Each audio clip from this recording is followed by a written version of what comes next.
આજે ભરૂચ, નર્મદા અને છોટાઉદેપુરમાં અત્યંત ભારે વરસાદની આગાહી. અમરેલી, વડોદરા, સુરત સહિત 10 જિલ્લામાં ઓરેન્જ એલર્ટ, તો અમદાવાદ સહિત 10 જિલ્લામાં યલો એલર્ટ.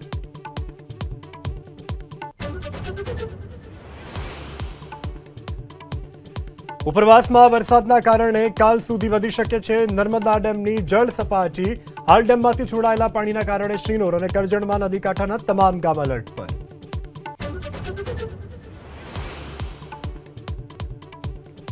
ઓક્ટોબરમાં બિહાર વિધાનસભા ચૂંટણીની તારીખોની જાહેરાત સંભવ. નવેમ્બરથી 2-3 તબક્કામાં યોજાઈ શકે છે મતદાન. દુર્ગા પૂજા કે દશેરા બાદ ચૂંટણી પંચ કરી શકે છે જાહેરાત.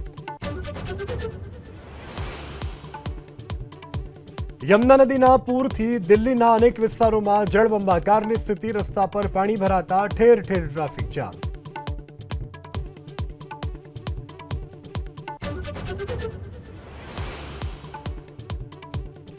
વરસાદ બાદ પૂરની સ્થિતિ પર હિમાચલ પ્રદેશ, ઉત્તરાખંડ અને પંજાબને સુપ્રીમ કોર્ટે ફટકારી નોટિસ. સીજીઆઈએ કહ્યું વિકાસની સાથે સંતુલન પણ જરૂરી.